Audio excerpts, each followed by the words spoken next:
할렐루야. 주일 사부 예배에 오신 여러분을 주님의 이름으로 환영하고 축복합니다. 이 시간 우리 함께 찬양하심으로 예배의 자리로 나아가겠습니다.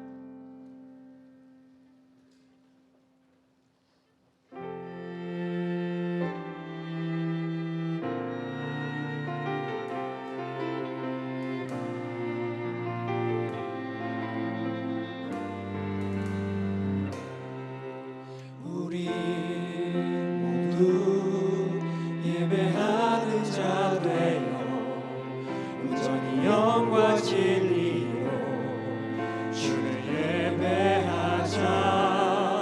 주가 우리와 함께 영원히 함께 하시고 마르지 않는 샘물로 우리 채우시리. 우리 모두 예배하는 자 되어 온전히 영과 진리로 주를 예배하자. 주가 우리와 함께 영원히 함께 하시고 마르지 않는 샘물로 우리 채우시리라.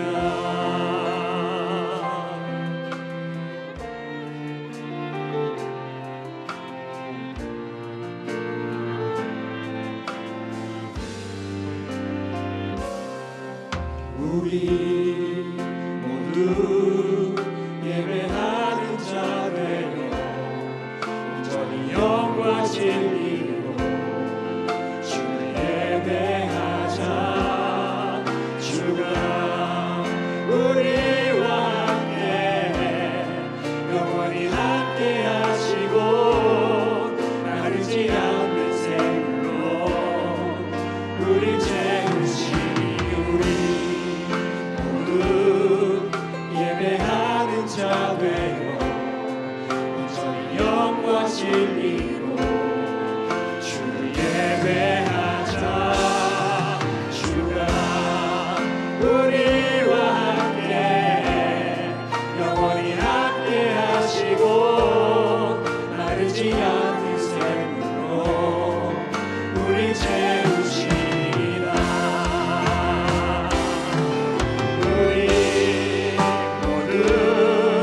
예배하는 자 되어 온전히 영과 진리로 주를 예배하자.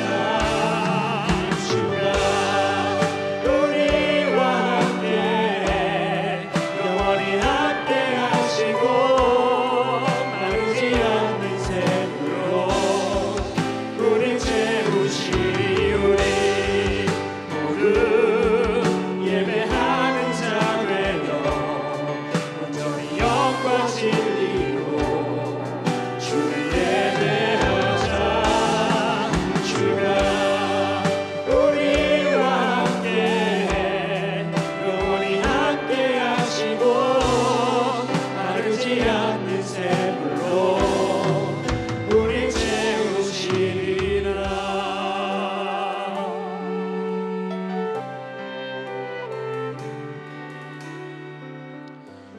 늘 마르지 않는 샘물로 우리를 채우시는 그 주님께 영광의 박수 올려드리겠습니다.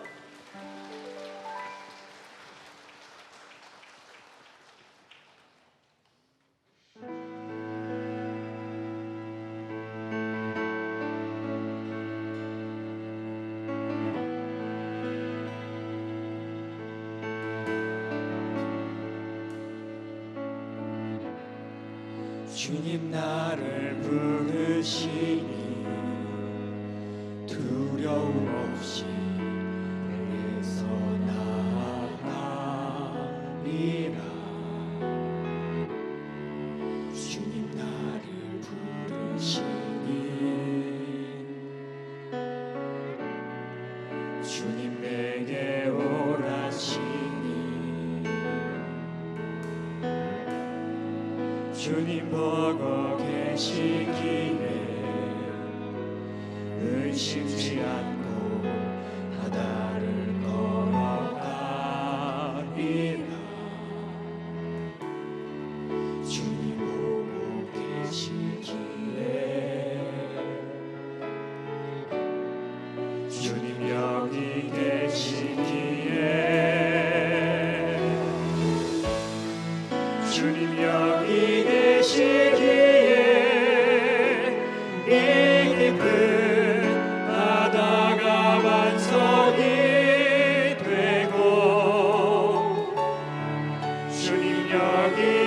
계시기에 단소리를 내가 걸어가리라.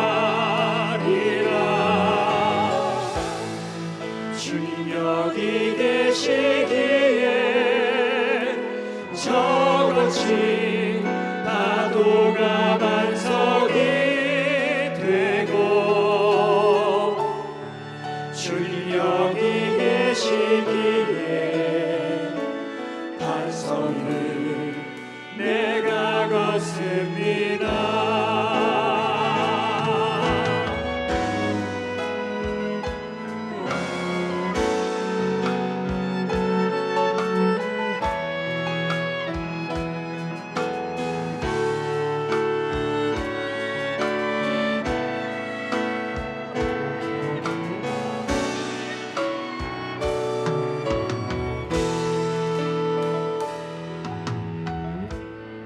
주님 나를 부르시니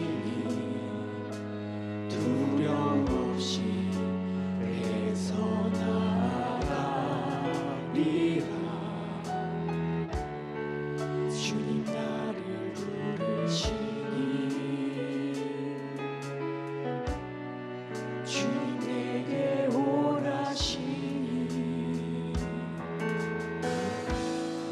주님 보고 계시기에 의심치 않고 바다를 걸어가리라. 주님 보고 계시기에 주님 여기 계시기에 주님 여기 계시기에 이 깊은 바다가 반석이 되고 주님 여기 계시기에 반석을 내가 걸어가리라. 주님 여기 계시기에 저같이 파도가 반석이 되고 주님 여기 계시기에 반석을 내가 걷습니다. 주님 여기 계십니다. 주님 여기 계시기에 이 깊은 바다가 반석이 되고 주님 여기 계시기에 반석을 내가 걸어가리라. 주님 여기 계시기에 저같이 파도가 반석이 되고 주님 여기 계시기에 반석을 내가 걷습니다. 주님 여기 계시기에 반석을 내가 걷습니다. 주님 여기 계시기에 반석을 내가 걷습니다.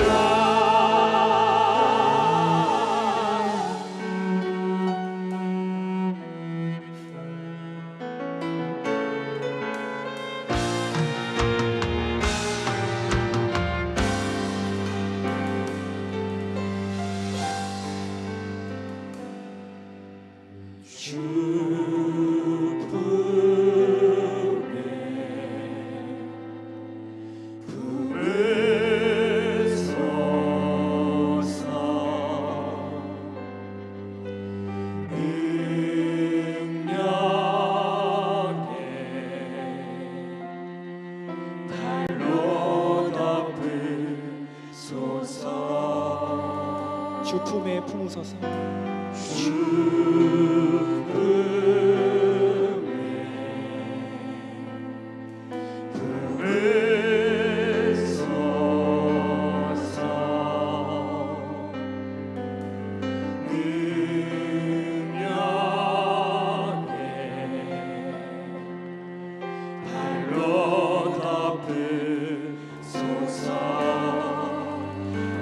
거친 파도 날 향해 와도 주와 함께 날아오르니 폭풍 가운데 나의 영혼 잠잠하게 주를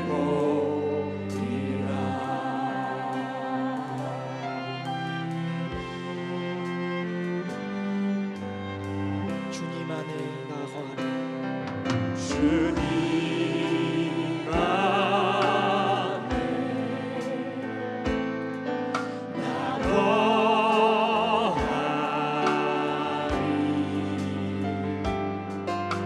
주 능력 나 잠잠히 믿네. 거친 파도 날 향해 와도 주와 함께 날아오르니 폭풍 가운데 나의 영혼 잠잠하게 주를 보리라. 거친 파도 날 향해 와도 주와 함께 날아오르니 폭풍 가운데 나의 영혼 잠잠하게 주를 보리라. 목소리 높여 고백합니다. 거친 파도 거친 파도 날 향해 와도 주와 함께 날아오르니 폭풍 가운데 나의 영혼 잠잠하게 주를 보리라. 잠잠하게 주를 보리라. 잠잠하게 주를 보리라.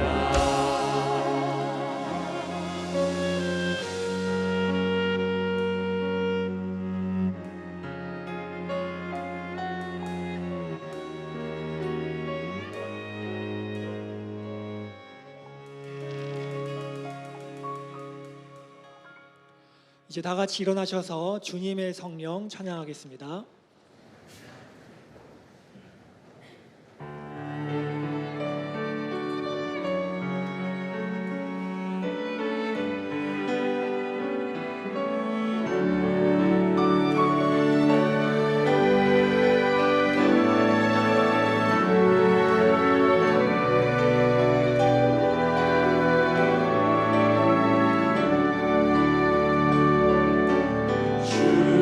주님의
사도신경으로 우리의 신앙을 고백하겠습니다.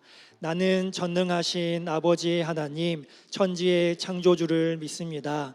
나는 그의 유일하신 아들 우리 주 예수 그리스도를 믿습니다. 그는 성령으로 잉태되어 동정녀 마리아에게서 나시고 본디오 빌라도에게 고난을 받아 십자가에 못 박혀 죽으시고 장사된 지 사흘 만에 죽은 자 가운데서 다시 살아나셨으며 하늘에 오르시어 전능하신 아버지 하나님 우편에 앉아 계시다가 거기로부터 살아있는 자와 죽은 자를 심판하러 오십니다. 나는 성령을 믿으며 거룩한 공교회와 성도의 교제와 죄를 용서받는 것과 몸의 부활과 영생을 믿습니다. 아멘. 자리에 앉으시기 바랍니다. 이 시간에는 처음 예배에 참석한 새아기 가정을 축복하는 시간을 갖겠습니다.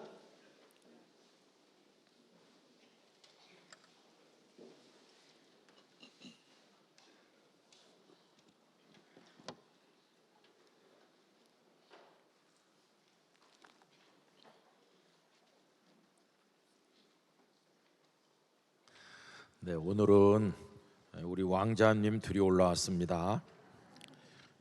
제 옆에 있는 아기가 이해든 7월 9일에 태어났고요. 이동찬 성도, 안성현 성도에게 주신 첫째 선물입니다. 또 저쪽에 있는 아기는 최다겸인데 6월 11일에 태어났고 최재원 성도, 민혜영 성도 가정에 주신 역시 첫 선물 아들입니다. 오늘 이렇게 씩씩한 두 아들이 올라왔어요. 앞으로 둘 다 국군에 입대할 것 같습니다. 건강하게 잘 자라서. 네. 아이고, 둘 다 잘생겼어요. 뭐 특별한 기도 제목 있어요? 하나님의 울타리 안에서 건강하고 행복하게 자라길 기도합니다. 네. 다겸이는 무슨 기도 제목 있어요? 건강하게 하나님의 자녀로 잘 자랐으면 좋겠습니다. 그래.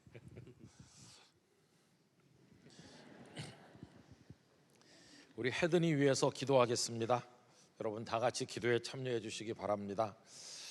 거룩하신 아버지 하나님, 이 혜든 하나님이 사랑하시는 생명, 귀한 아빠 엄마 사이에 태어나게 하셨습니다. 지금은 아빠 엄마 품에 안겨서 예배당에 왔지만 앞으로 평생 예배자로 하나님 앞에 서게 될 줄로 믿습니다.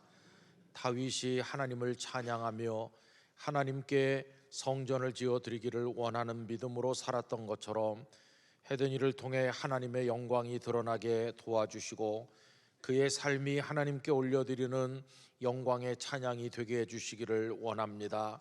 하나님께서 이 세상에 보내실 때 이루시기를 원하신 바 거룩한 뜻을 이 아기의 생애를 통해 이루어 영광을 받아주시옵시며 세상을 유익하게 하고 많은 사람에게 생명의 복음을 전도하는 멋진 인생을 살아가게 하여 주옵소서.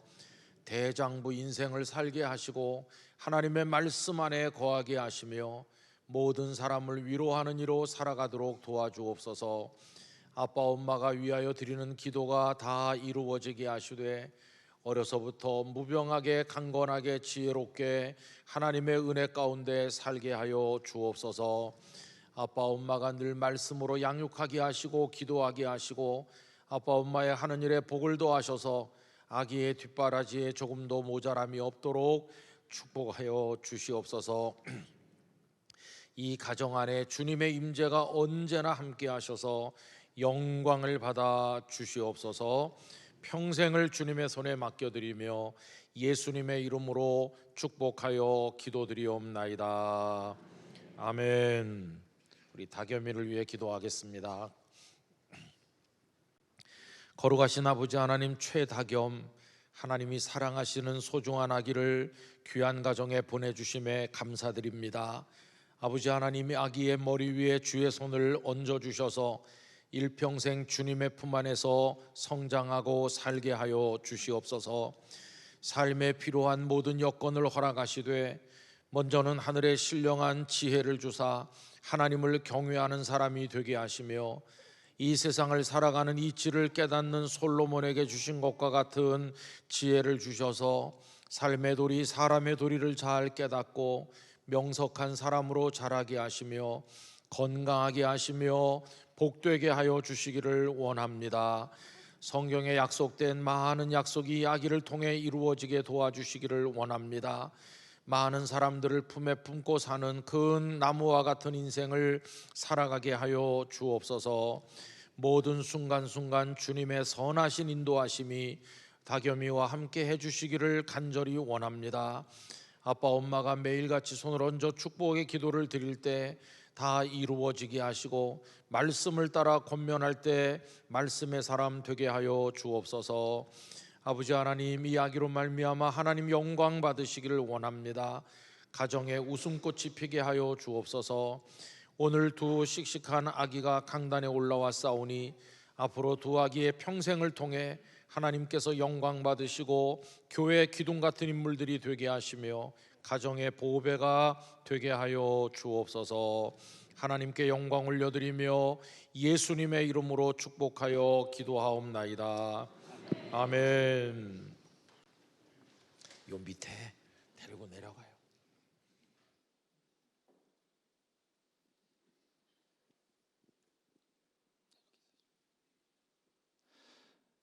네, 손을 펼쳐서 축복하겠습니다.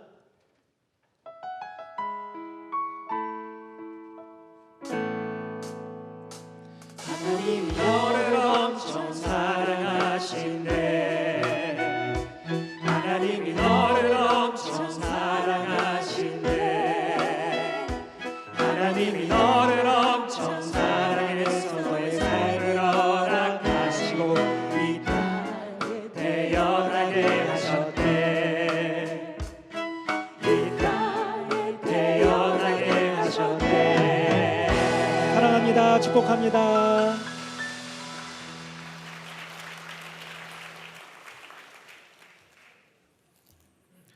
아버지 하나님, 이 시간 저희의 선택이 아닌 오직 하나님의 선택으로 하나님의 자녀가 된 저희가 우리 하나님 아버지께 예배드리기 위해 이 자리에 왔습니다.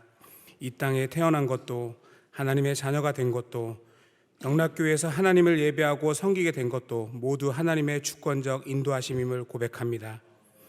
각자의 위치에서 다양한 모습으로 살아가고 있는 우리는 무엇을 위해 살아야 할까요?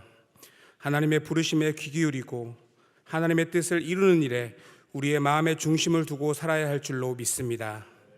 하지만 주님, 때로는 우리가 마르다 같은 신앙생활을 하고 있지는 않은지 돌아봅니다. 여러 가지 일에 열심을 내는 나머지 우리의 영혼은 핍절하고 마음은 공고하여 하나님의 일이 오히려 짐으로 여겨지는 때는 없는지 돌아봅니다. 누가복음 10장 40절에서 42절에 마르다는 준비하는 일이 많아 마음이 분주한지라 많은 일로 염려하고 근심하나 몇 가지만 하든지 혹은 한 가지만이라도 족하니라. 마리아는 이 좋은 편을 택하였으니 빼앗기지 아니하리라 말씀하신 것을 기억합니다. 하나님, 우리가 먼저 주님 곁에 주님과 함께 앉길 원합니다. 주님의 사랑에 감격하고 주님의 음성에 감동하여 주님과 교제함에 행복해하는 우리가 되길 원합니다. 그리고 그 사랑으로 사랑하는 우리 주님의 귀한 사역이 기쁨과 감격이 되길 소망합니다. 우리가 주님께 드리는 것은 보리떡 5개와 작은 물고기 2마리에 불과합니다. 그러나 이 오병이어로 5,000명을 먹이시고 기적을 베풀어 하나님의 일을 이루시는 분은 하나님이십니다.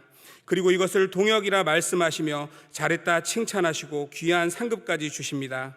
참으로 우리 하나님은 너무나 크고 깊고 놀라우시고 우주보다 더 큰 품을 가지신 우리의 아버지십니다. 이런 우리 하나님 아버지를 찬양하고 사랑하고 경배합니다. 각자의 위치에서 살아가는 삶이 참 쉽지 않습니다. 삶의 모습은 다양하지만 저마다의 고난이 있습니다. 하지만 각자의 위치에서 마리아처럼 예수님과 함께 앉아 마주보고 주님과 교제하길 원합니다. 그리고 주님이 주시는 위로와 사랑에 힘을 얻기를 원합니다. 주님이 맡기시는 삶의 한 자리 한 자리 모두가 주님의 귀한 사역임을 고백합니다. 각자의 삶의 자리에서 주님께 각자의 오병이어를 내어드릴 때 주님의 기적을 목도하며 주님과 함께 기쁨을 누리게 될 줄로 믿습니다. 우리가 드리는 예배와 사역들 모두 예수님과의 사랑의 교제이자 하나님을 위한 사역이 되기를 원합니다. 또한 성령님의 도우심과 인도하심으로 성령님과 깊은 교통이 있기를 원합니다. 우리의 예배 가운데 함께 하시고 기뻐하시며 목숨보다 더 귀한 자녀를 바라보는 인자한 아버지처럼 우리를 주체할 수 없는 사랑의 눈으로 바라보시는 하나님 아들 예수 그리스도의 이름으로 기도드립니다. 아멘.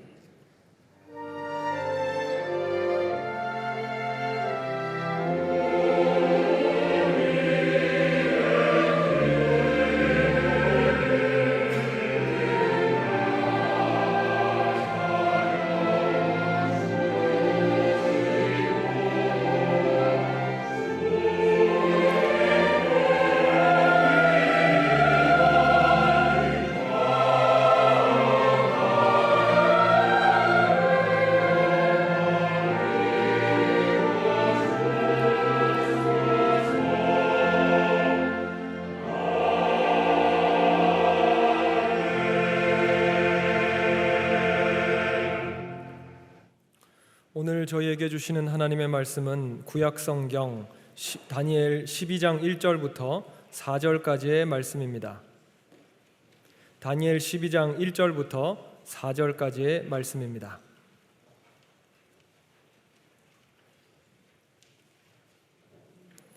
하나님의 말씀을 봉독합니다. 그때에 내 민족을 호위하는 큰 군주 미가엘이 일어날 것이요 또 환란이 있으리니 이는 개국 이래로 그때까지 없던 환란일 것이며 그때에 내 백성 중 책에 기록된 모든 자가 구원을 받을 것이라. 땅의 티끌 가운데에서 자는 자 중에서 많은 사람이 깨어나 영생을 받는 자도 있겠고 수치를 당하여서 영원히 부끄러움을 당할 자도 있을 것이며 지혜 있는 자는 궁창의 빛과 같이 빛날 것이요 많은 사람을 옳은 대로 돌아오게 한 자는 별과 같이 영원토록 빛나리라. 다니엘아, 마지막 때까지 이 말을 간수하고 이 글을 봉함하라. 많은 사람이 빨리 왕래하며 지식이 더하리라. 하나님께서 이 말씀을 통하여 저에게 은혜 주시기를 원합니다.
거칠고 삭막한 세상인데 그리스도께서 주시는 사랑 안에서 살아갈 수 있기를 원합니다. 하나님께서는 가을이 깊어지게 하시고 또 가을의 빛깔도 진해지게 하십니다. 이제 날씨도 조금 쌀쌀한 때가 되었는데 이제 올해 남아있는 시간 또 우리의 남은 시간을 하나님 안에서 믿음으로 살길 원합니다. 사부예배 나오신 여러 성도들 위해 하나님의 은총을 기원합니다. 광장에 나가시면은 영락 기도대 회원을 모집하는 부스가 있는데요. 우리가 예배 드릴 때 저 아래서는 늘 기도하는 분들이 계십니다.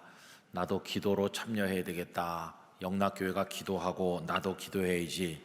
그런 분들은 다 많이 참여해 주시면 감사하겠습니다. 성도님들께서 성경을 통독하실 때 조금 어렵게 생각하는 부분은 구약 성경의 예언서들이라고 생각합니다. 내용이 난해하기도 하고 또 진도가 잘 나가지 않는다고 생각합니다. 그런데 예외적인 것은 다니엘서입니다. 다니엘서도 역시 예언서이기는 한데 훨씬 친근한 느낌을 받는 이유는 거기 다니엘의 개인적인 신앙과 삶의 스토리가 나와 있기 때문입니다. 예를 들면 소년 시절에 왕의 음식으로 자신을 더럽히지 않기로 한 이야기라든가 사자굴이 기다리고 있음을 알면서도 하나님께만 기도를 드려서 사자굴에 들어갔음에도 그가 다치지 않고 하나님의 보호를 받은 이야기 등등 많은 울림과 감동을 주는 이야기가 있기 때문입니다. 그러나 분명히 다니엘서도 예언서 중에 하나이죠. 그런데 다니엘서 1장 21절에는 다니엘서 맨 끝에 가 있어도 괜찮을 것 같은 말씀이 불쑥 나와 있는 것을 볼 수 있습니다. 21절은 이렇습니다. 다니엘은 고레스 왕 원년까지 있으니라. 여기 고레스 왕이 등장하는데 이 사람은 메디아 제국을 무너뜨리고 나라 이름을 페르시아로 바꾼 인물이고 얼마 후에는 바벨론 제국까지 무너뜨리고 천하의 패권을 장악했던 대단한 사람입니다. 이란 국민들은 이 고레스를 자기 나라 건국의 아버지로 지금도 추앙하고 있습니다. 그러면 다니엘이 고레스 왕 원년까지 있었다는 이 1장 21절이 우리에게 주는 의미는 무엇일까요? 첫째는 문자 그대로 다니엘이 고레스 왕 원년까지 건재했다 하는 것을 보여줍니다. 다니엘은 바벨론 느부갓네살 왕이 남왕국 유다를 1차 침공하던 BC 605년 아니면 606년에 포로로 끌려간 인물인데 고레스 왕 원년은 BC 536년쯤 되니까 이게 70년 기간입니다. 70년은 한 사람의 생애를 의미한다고도 할 수 있는 상당히 긴 시간이죠. 이 70년 동안에 느부갓네살 왕을 빼놓고도 5명의 왕이 바뀝니다. 그리고 그동안에 아까 말씀드린 것처럼 메디아 제국이 무너지고 페르시아가 등장하고 바벨론도 무너지는 그런 격변의 역사적 소용돌이가 그 70년 어간에 있었습니다. 그런데 하나님께서는 그 혼란의 한복판에서도 믿음의 사람 다니엘을 눈동자와 같이 보호하셔서 그가 고레스 왕 원년까지 건재했다 하는 것을 보여주죠. 여러분, 혼란 속에서도 하나님의 사람을 지키신 그 은혜로 오늘 우리 모두를 지켜주시기를 간절히 바랍니다. 두 번째 이 말씀이 보여주는 것은 다니엘은 고레스 왕 원년까지 건재해서 그 해에 있었던 엄청난 일을 두 눈으로 똑똑히 목도하였다 하는 뜻도 그 속에 들어 있습니다. 여러분, 고레스 왕 원년 그러면 우리에게는 별로 이렇게 느껴지는 바가 없습니다만은 나중에 다니엘서를 읽는 유다 백성들은 정말 감동을 느꼈을 것입니다. 마치 1945년이 아프리카 사람들에게는 별 감흥이 없지만 우리들에게는 8.15 광복이 있었던 해이기 때문에 잊을 수 없는 해가 된 것과 마찬가지입니다. 이 고레스 왕 원년에 유다 백성들이 잊을 수 없는 일이 일어났습니다. 그러면 그 해 있었던 그 엄청난 일은 도대체 뭘까요? 그것은 오래전부터 바벨론 땅에 포로로 끌려와서 살던 유다 포로가 고레스 왕의 명을 받아서 예루살렘 정든 고국으로 귀환하는 꿈인지 생신지 알 수 없을 만한 놀라운 일이 바로 그해 있었기 때문입니다. 고레스 왕 원년에 그들이 귀환하는 이야기가 성경에 몇 군데 나와 있는데, 예를 들어서 역대하 36장 22절 23절을 읽어드리면 이렇습니다. 바사 페르시아의 고레스 왕 원년에 여호와께서 예레미야의 입으로 하신 말씀을 이루시려고 여호와께서 바사의 고레스 왕의 마음을 감동시키심에 그가 온 나라에 공포도 하고 조서도 내려 이르되, 바사 왕 고레스가 이같이 말하노니 하늘의 신 여호와께서 세상 만국을 내게 주셨고 나에게 명령하여 유다 예루살렘에 성전을 건축하라 하셨나니 너희 중에 그의 백성된 자는 다 올라갈지어다. 너희 하나님 여호와께서 함께 하시기를 원하노라 하였더라. 이래서 이제 돌아가는 일이 일어나게 된 건데, 여기 예레미야로 하신 말씀이라는 것은 예레미야 29장 10절에 있는 말씀을 가리키는데, 그때 하나님께서 내가 70년이 지나면 너희를 다시 이 땅으로 돌아오게 하겠다, 이런 약속을 하신 것인데, 70년이 정확히 찼을 때 예루살렘 귀환이 이루어진 겁니다. BC 605년 아니면 606년에 첫 포로가 끌려갔는데 BC 536년에 지금 돌아오는 거니까, 하나님께서는 왕들이 바뀌고 제국이 바뀌는 그 소용돌이 한복판에서도 당신의 약속을 신실하게 이루셔서 정확하게 유다 포로가 예루살렘에 귀환하도록 하셨다 하는 것입니다. 혼란의 와중에도 흔들림이 없이 당신의 뜻을 이루어 가시는 하나님은 실로 신실한 하나님이신 줄로 믿습니다. 여러분, 이렇게 유다 포로들이 예루살렘으로 귀환하는 모습은 어떠했을까요? 그들은 수르바벨을 총독으로 모시고 그의 인솔하에서 예루살렘으로 돌아갔습니다. 어렸을 때 포로가 된 사람은 어렴풋이 과거의 예루살렘을 기억하는 사람도 있을 것이고, 바벨론에 와서 태어난 사람은 부모의 말을 통해서 예루살렘이 어떤 곳인지를 들어서 상상을 하면서 예루살렘으로 돌아갔겠죠. 그 모습을 지켜보는 다니엘의 감동이 얼마나 컸겠습니까? 다니엘은 첫 번째 포로로 끌려온 사람인데 70년 만에 내 동족들이 드디어 돌아가는구나. 여기서 의문점이 생기죠. 다니엘은 왜 예루살렘으로 귀환하지 않았을까 하는 것인데, 성경은 명확한 답을 주지는 않고 있습니다. 그저 우리 생각에 첫째는 워낙 고령이기 때문에, 아니면 두 번째로 일부만 돌아가고 대부분의 유다 백성들은 아직 바벨론에 남아 살고 있으니까 남아있는 동족을 위해서 뭔가 할 일이 있을 거라는 생각 때문에, 아니면 세 번째로는 노구이지만 아직도 그가 관직에 있기 때문에 바벨론에 그대로 남은 게 아닌가, 이런 생각을 해봅니다. 어쨌든 백성들은 감격하고 눈물 흘리면서 서로 끌어안고 막 춤을 추면서 하나님께서 우리를 버리시지 않으셨어요, 이러면서 예루살렘으로 돌아갔겠죠. 그날의 그 감격을 잘 노래하고 있는 곳이 시편 126편 1절에서 3절까지 말씀입니다. 여호와께서 시온의 포로를 돌려보내실 때에 우리는 꿈꾸는 것 같았도다. 그때 우리 입에는 웃음이 가득하고 우리 혀에는 찬양이 찼었도다. 그때 문나라 백성 가운데서 말하기를 여호와께서 그들을 위하여 큰 일을 행하셨다 하였도다. 여호와께서 우리를 위하여 큰 일을 행하셨으니 우리는 기쁘도다. 그러면서 돌아오는 백성들이 무슨 얘기를 나눴겠어요? 이제는 됐어요. 고생은 끝난 거예요. 이제 우린 더 이상 포로가 아니에요. 이제 바벨론을 떠났잖아요. 이제 우리의 고국 예루살렘으로 돌아가서 그 성을 재건하고 성전도 다시 짓고 이제 우리에게는 평화의 시대가 열리는 거예요. 좋은 일이 많을 거예요. 아마 그런 들뜬 기대를 가지고 미래를 낙관하면서 그들은 돌아갔을 것이라고 짐작할 수 있지요.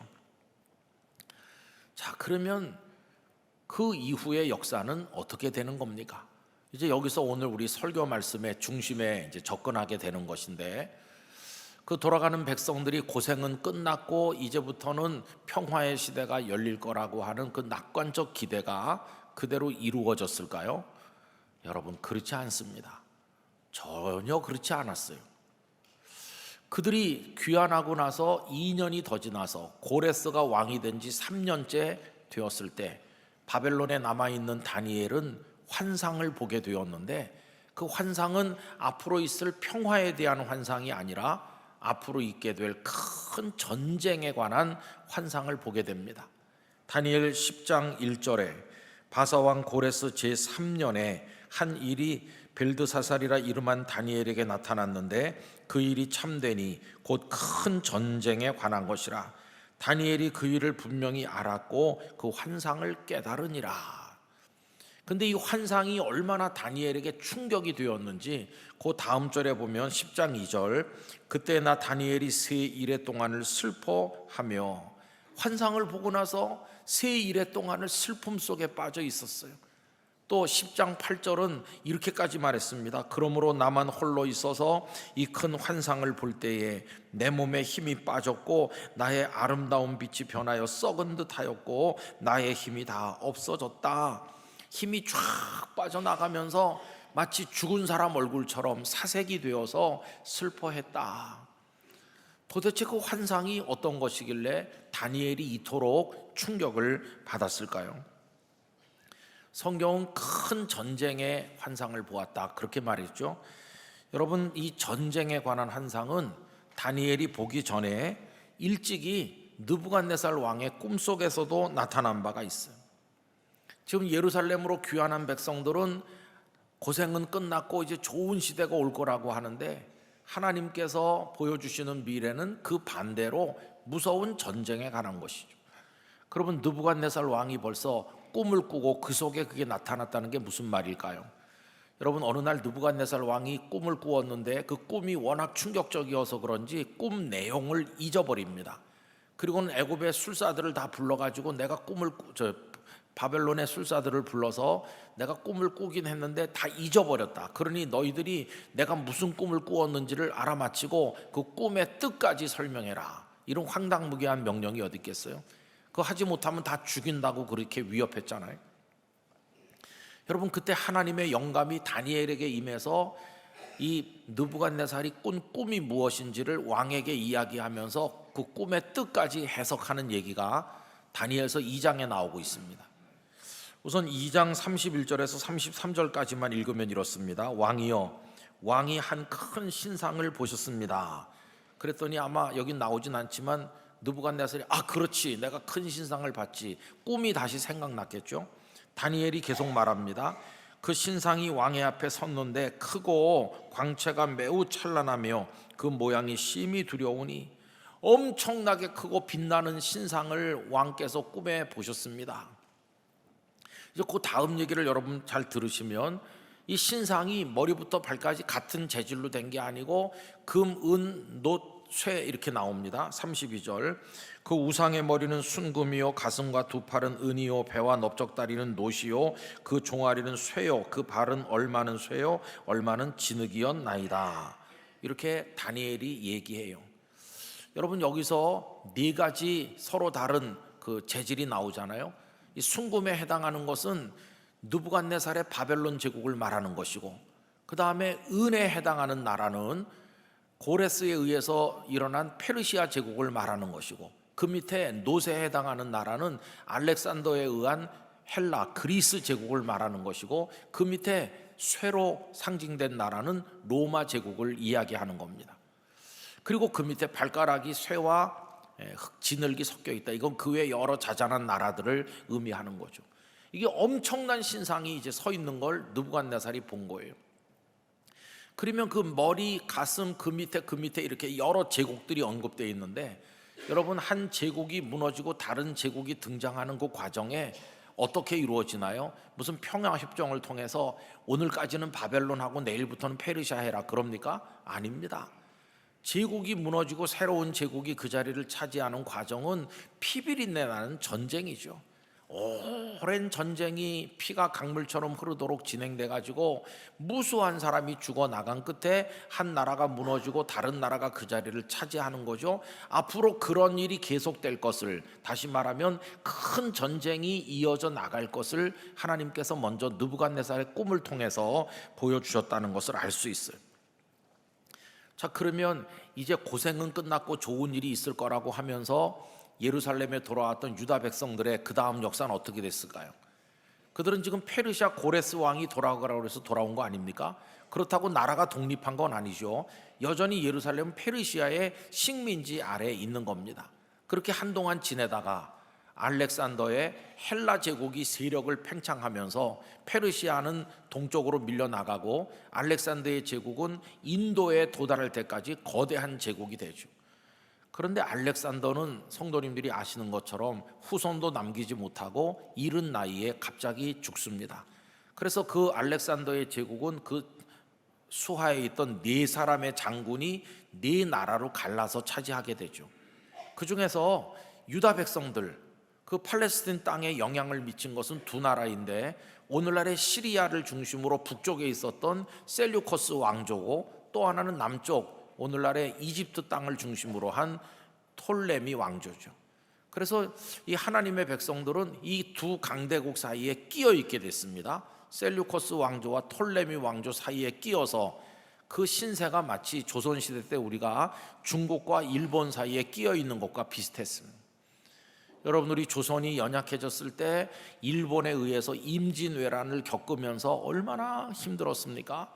반대로 명나라가 무너지고 청나라가 중국 땅에 등장했을 때 우리는 또 이번에는 정묘호란과 병자호란을 겪으면서 인조 임금이 저 남한산성 삼전도에서 이마를 땅에 대고 절을 하는 삼전도의 굴욕을 겪기도 하였어.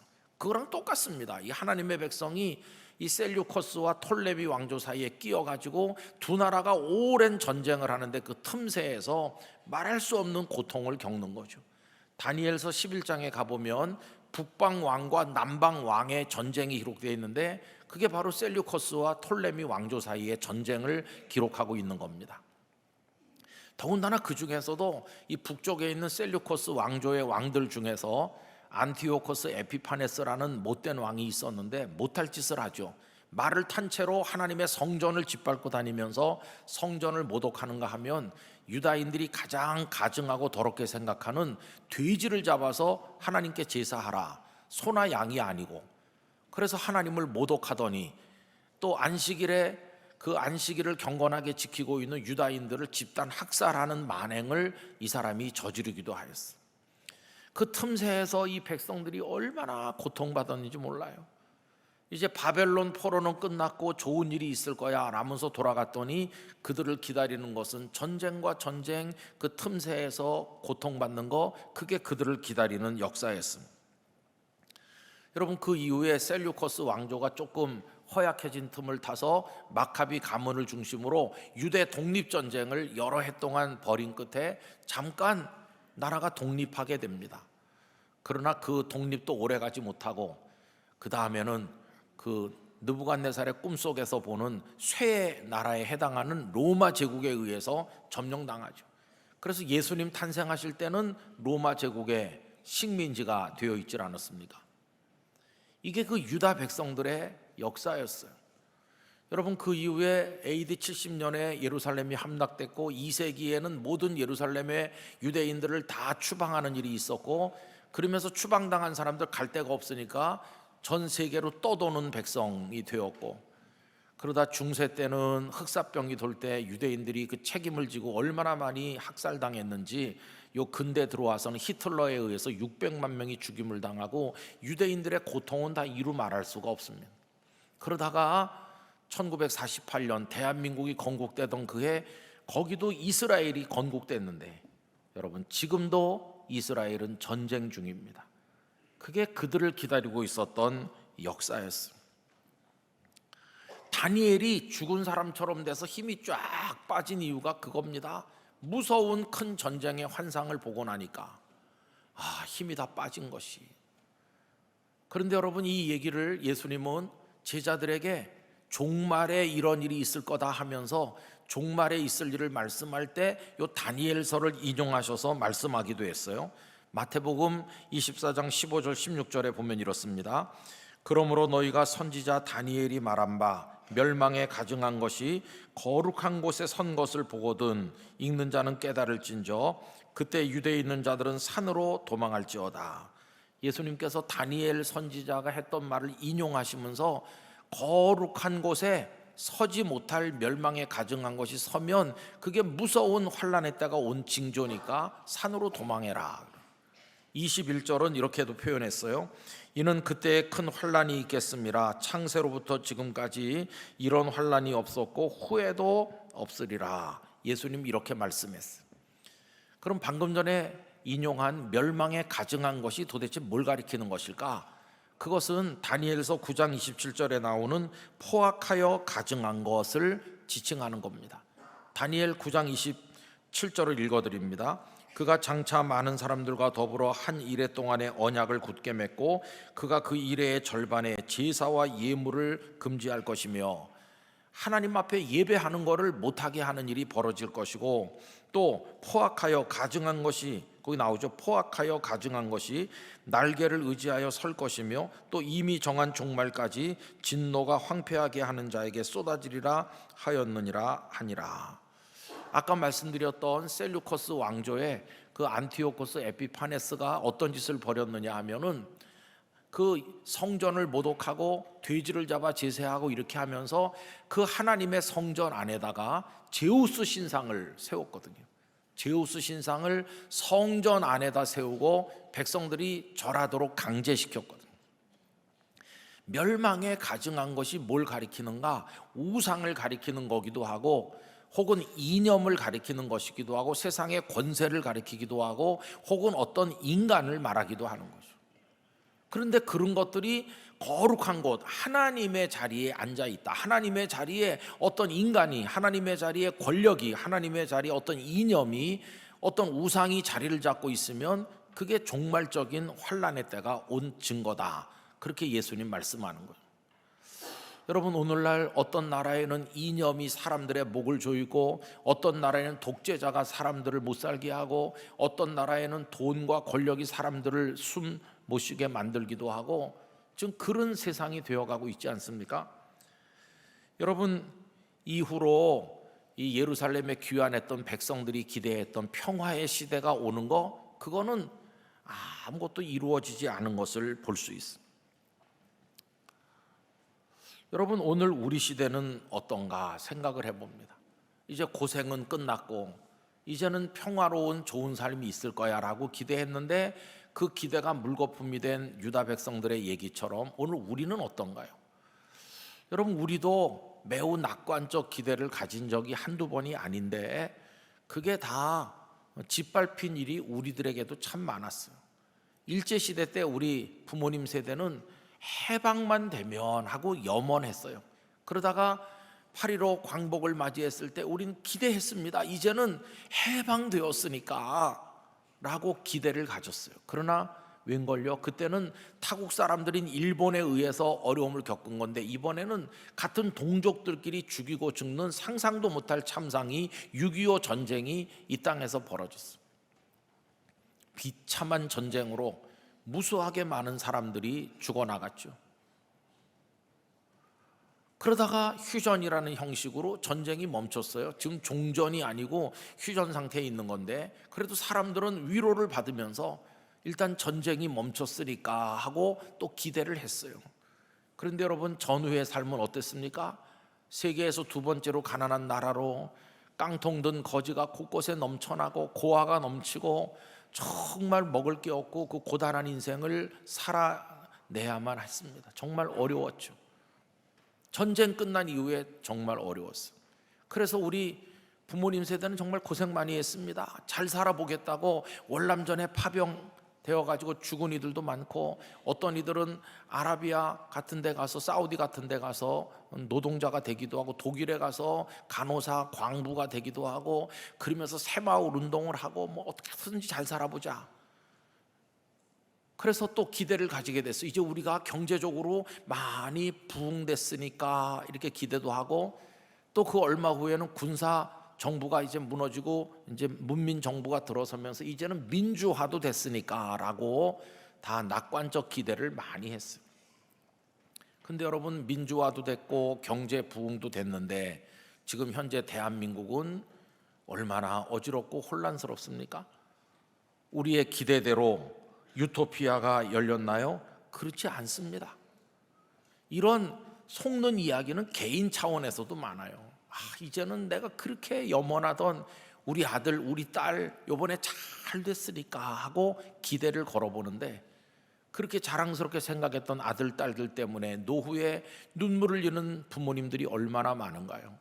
의사 선생님이 병 다 나았다고 했어요. 나 이제 건강해졌으니까 라고 하는데, 그 병이 문제가 아닌 더 치명적인 고통을 끌어안아야 되는 그런 상황에 있는 이들은 또한 얼마나 많습니까? 귀환하던 유다 백성이나 오늘을 사는 우리들이나 미래를 낙관해 보기는 하지만 그 낙관적 기대가 짓밟히는 아픔들을 겪고 있는 것이죠. 여러분, 제가 설교 제목을 정하면서 절망의 시대라고 하지 않고 그다지 낙관적이지 못한 시대 이렇게 한 거는요, 여러분을 좀 위로하려고 그렇게 한 겁니다. 절망의 시대 그러면 힘이 쪽 빠지시는데, 그래도 약간 낙관하는 분도 계시잖아요. 요새 돈도 잘 벌리고 요새 그래도 자식들도 속 안 썩이고 괜찮을 거야, 그런 분들도 계셔서. 그런데 살아보면 그게 그다지 낙관적이진 못하다는 걸 알 날이 오실 거예요. 그다지 낙관적이지 못한 게 이렇게 쌓이고 쌓이다 보면 어느 날 절망의 시대라는 걸 알게 될 때가 올 것이고, 더군다나 예수님께서 무슨 대통령이 몇 번 바뀌고 총리가 바뀌고 법이 좀 바뀌면 유토피아가 온다 이렇게 말씀한 적이 있나요? 세상은 점점 어두워지다가 멸망할 거다, 이 성경이 언급하고 있는 종말론이죠. 그래서 낙관적 기대는 그냥 언젠가 속임수로 끝날 수밖에 없다는 것을 알려주는 거죠. 그럼 여러분, 그 낙관적이지도 않은 오히려 절망적인 시대 한복판에 살고 있는 우리들은 어떻게 살면 좋겠습니까? 왕이 계속 바뀌고 제국이 바뀌는 혼란의 한복판에서 버텼던 다니엘을 생각해 보면서 우리는 어떻게 살아내야 될까 하는 숙제를 가지게 되는 것이죠. 곰곰이 생각해 보면 그 답은 이겁니다. 모든 것이 혼란스러운 가운데 혼란스럽지 않은 것을 붙드는 것, 모든 게 무질서한 가운데 질서를 붙드는 것, 다 믿을 수 없는 것들 뿐인 가운데서 믿을 수 있는 것을 움켜쥐는 것, 그게 살 길이라는 것을 알게 되면, 그러면 혼란스럽지 않고 우리 삶에 질서를 주고 그리고 우리로 믿을 수 있도록 만드는, 그건 도대체 뭐냐? 여러분, 그것은 우리를 향한 하나님의 신실하신 사랑뿐이라고 믿습니다. 그거 외에는 다 혼란스러운 것이고 나머지는 다 무질서한 것이고 믿을 수 없는 것이고, 하나님만이 흔들림이 없으시다, 하나님만이 신실하시다, 하나님의 말씀만이 이루어진다. 여러분, 그걸 보여주는 증거가 아까 말씀드린 것처럼 70년이 차면 너희들을 돌아오게 하겠다고 하셨던 바로 그 말씀이 이루어진 겁니다. 예레미야의 입을 통해서 70년이 차면 돌아오게 하겠다는 것은, 그리고 고레스 왕 때 그게 이루어지게 하신 것은 단지 유다 백성이 돌아갔대더라 그걸 알려주기 위한 게 아니고 하나님을 보여주기 위한 겁니다. 하나님이 어떤 분이신가 봐라. 하나님은 약속하신 것을 그 혼란 속에서도 붙들고 이루어 가시는 철두철미한 신실하신 하나님이시다. 그 하나님이 어떤 분인가를 보여주기 위해서 그런 일이 있었다는 것을 알게 됩니다. 여러분, 더군다나 이 혼란과 고통을 끝낼 분은, 종결자는 누구이십니까? 어떤 사람인가요? 아니요, 하나님밖에 없습니다. 아까 그 느부갓네살 왕이 큰 신상을 보았다고 그랬잖아요. 거기까지가 꿈의 전부가 아니고 꿈의 절반입니다. 꿈의 결론은 그 뒤에 더 있어요. 그 다음 얘기는 뭐냐 하면, 어디서 날아왔는지 모르는 돌이 쌩 하고 날아와서 그 거대한 신상을 땅 치니까 이 신상이 다 바스러져서 날아가 없어지고 이 돌이 세상을 가득 채운다. 이게 꿈의 후반부거든요. 그래서 다니엘 2장 34절부터 더 읽어드리면, 또 왕이 보신즉 손대지 아니한 돌, 손대지 아니한 돌은 사람이 던진 돌이 아니다 그 말이에요. 사람의 손으로 던진 돌이 아닌 돌은 누가 던진 돌일까요? 하나님이 날리신 돌이에요. 하나님이 날리신 돌이 나와서 신상의 쇠와 진흙에 발을 쳐서 부서뜨리매, 그때 쇠와 진흙과 놋과 은과 금이 다 부서져 여름 타작마당에 겨같이 되어 바람에 불려간 곳이 없었고 다 흩어져 버렸어요. 그리고 우상을 친 그 돌은 자그마한 돌이었지만 점점 커져서 태산을 이루어 온 세계에 가득하였나이다. 이게 느부갓네살이 본 꿈의 결말이에요. 여러분, 어디서 날아왔는지 모르지만 사람이 날린 돌이 아닌 그 돌, 하나님이 날리신 그 돌이 상징하는 게 뭘까요? 그게 바로 예수 그리스도이십니다. 예수 그리스도는 작은 돌처럼 이 땅에 등장하셨죠. 거대한 로마 제국이 있는 거기 작은 곳에서 예수님이 나타나서 그 복음이 로마 제국을 무너뜨리고 이 세계를 무너뜨리고 지상의 나라들을 무너뜨리고 하나님의 진리의 나라가 온 세상에 가득 차게 될 것, 복음의 나라가 가득 차게 될 것을 보여주시는 것이죠. 그 나라만이 이 땅의 고통을 종결하게 만들 것이고 이 세상의 고난이 끝나도록 만드는 것이고 문자 그대로 샬롬의 세상이 열리도록 하는 유일한 길임을 우리에게 보여주고 계시는 것이. 그리고 이제 우리는 12장으로 넘어오는 거죠. 여러분, 여기 다니엘 12장은 마지막 장인데 우리가 읽은 이 말씀은 그 다니엘서 1장부터 전개된 모든 것들의 마지막 총정리라고 할 수 있습니다.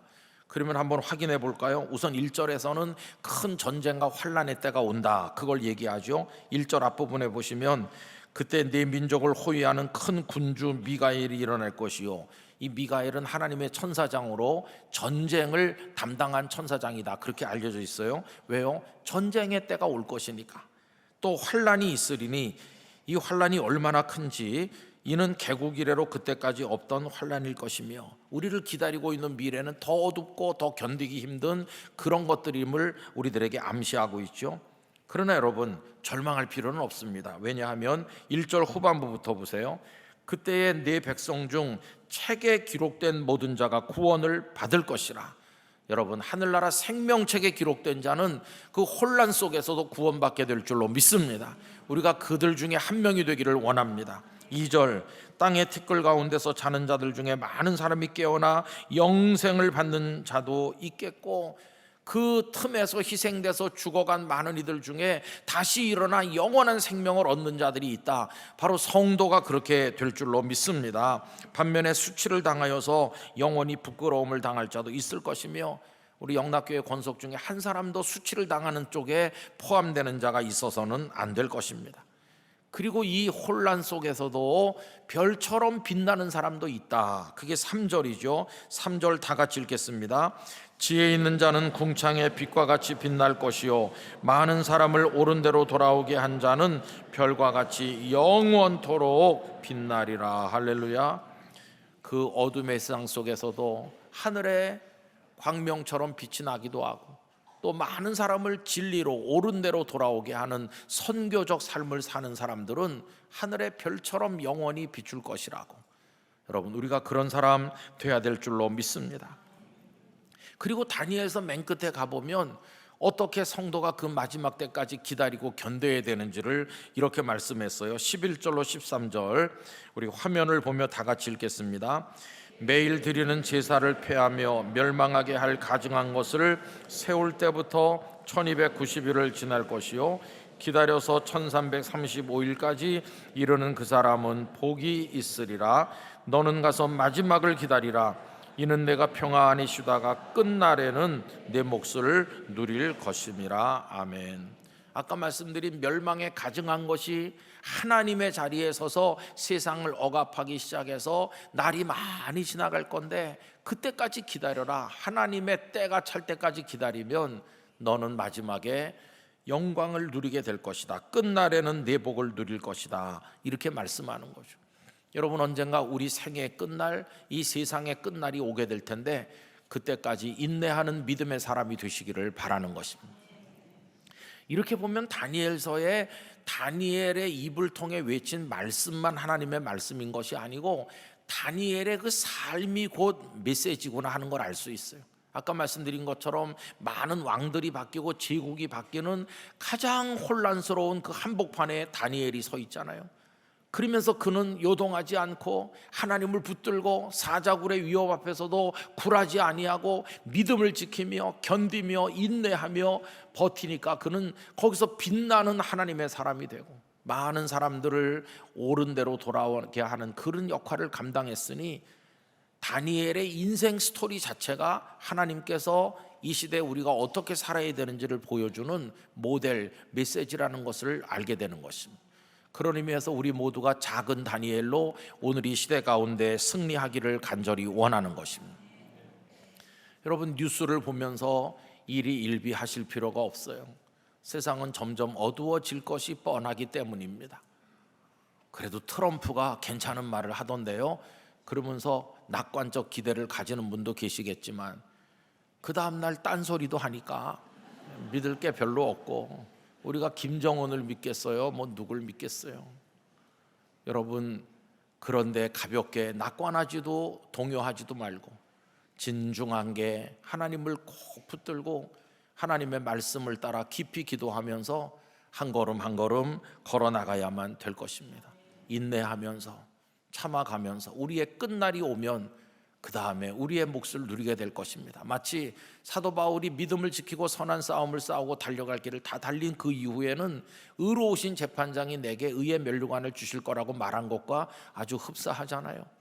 오늘의 이 세상에 휩쓸리지도 말고 뜻없이 쓸려가면서 살지도 말고 하나님을 바라보는 건강한 사람으로 이 시대를 이겨나가는 그리스도인들이 돼야만 할 것입니다. 우리 영락교회 성도들이 다 그런 믿음으로 승리하기를 간절히 축원드립니다. 기도하겠습니다. 오 걸어가신 아버지 하나님, 낙관적이기는커녕 어둡고 절망적인 시대가 우리 앞에 올 것이고 그것은 큰 전쟁의 날같이 우리를 힘들게 할 것입니다. 도처에 전운이 고조되고 있으며 하나님의 창조 질서를 거절하는 이들이 이 지구촌을 덮고 있는 오늘의 현실 속에 우리가 작은 다니엘처럼 믿음을 지키며 마지막까지 하나님을 우러르기를 원합니다. 오 하나님밖에 없음을 깨닫게 하여 주시옵시고 우리 영락의 모든 권속들이 승리하도록 이끌어 주시옵소서. 예수님의 이름으로 기도하옵나이다. 아멘.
이 시간 준비하신 주일헌금을 드리겠습니다. 온라인으로도 들으실 수 있습니다.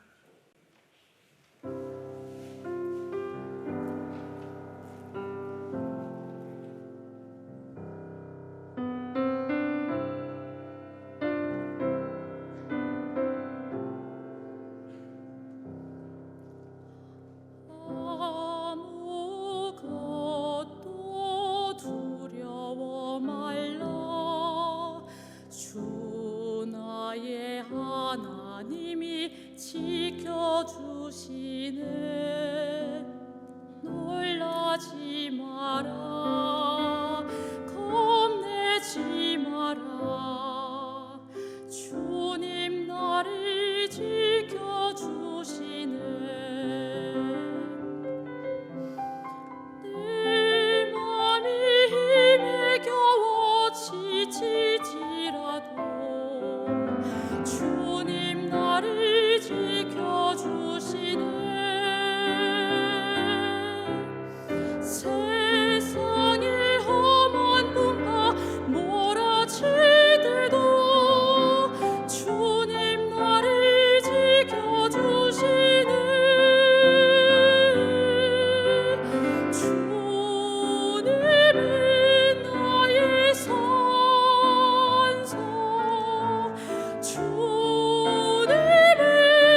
은혜로우신 주님, 낙관적 기대가 뒤엎어지는 어려운 현실과 씨름하듯 살아가는 저희를 불쌍히 여겨 주옵소서. 우리에게 영적 분별력 주셔서 혼란과 혼돈의 한복판에서도 흔들리지 아니하시는 단 한 분, 하나님의 신실하신 사랑을 붙잡고 궁창의 빛과 같이 이기게 하여 주옵소서. 그래서 마침내 주님의 큰 구원과 승리를 경험하게 하여 주옵소서. 이 시간 주님 앞에 감사함과 자원함으로 드린 모든 예물을 주여 기뻐 받아주시고 하늘의 신령한 은혜와 땅의 만복으로 우리 삶을 풍성히 채워 주옵소서. 이 예물이 주의 이름으로 쓰이는 곳곳마다 광야에 길이 나고 골짜기가 메워져서 하나님 나라의 형통함과 회복의 역사가 드러나게 하여 주옵소서. 예수님의 이름으로 봉헌기도 드리옵나이다. 아멘. 자리에 앉으시기 바랍니다. 새가족 여러분을 주님의 이름으로 환영합니다. 봉사관 1층 새가족 접수처에서 등록을 도와드립니다. 또는 교회 홈페이지에서 새가족 등록이 가능합니다. 오늘 찬양 예배는 아동부 찬양제 리틀스타로 베다니 홀에서 드립니다. 교적 확인의 날이 오늘과 다음 주일까지 진행됩니다. 봉사관 앞마당과 베다니 광장에서 교적을 확인할 수 있습니다. 별세자 소식입니다. 마포 영등포교구 56구역 노난수 성도님께서 별세하셨습니다.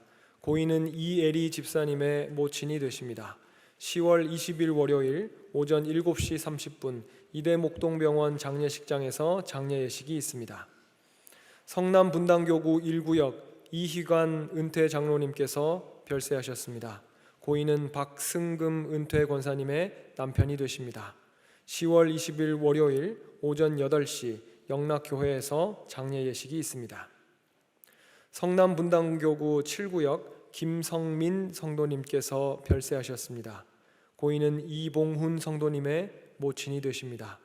10월 20일 월요일 오전 10시 30분 영락 동산에서 장례 예식이 있습니다. 슬픔을 당하신 유가족들에게 하나님의 위로가 함께 하시기를 바랍니다. 이 시간 함께 암송할 10월 말씀은 구약성경 이사야 43장 1절입니다. 야곱아 너를 창조하신, 이렇게 시작합니다. 다 함께 암송합니다. 야곱아 너를 창조하신 여호와께서 지금 말씀하시느니라. 이스라엘아 너를 지으신 이가 말씀하시느니라. 너는 두려워하지 말라. 내가 너를 구속하였고 내가 너를 지명하여 불렀나니 너는 내 것이라. 이사야 43장 1절 말씀. 아멘. 다 같이 일어나셔서 앞뒤 좌우에 계신 분과 인사 나누겠습니다. 하나님의 신실하신 사랑을 붙듭시다.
힘든 시대를 살아가지만 낭망하지 아니하고 하나님을 붙들며 승리하기를 원하는 모든 성도들과 선교사님들과 저희의 모든 기도 제목 위에 예수 그리스도의 은혜와 성부 하나님 아버지의 사랑과 우리를 붙드시고 지키시는 성령님의 임재하심이 이제로부터 영원까지 함께 하시기를 축원하옵나이다. 아멘.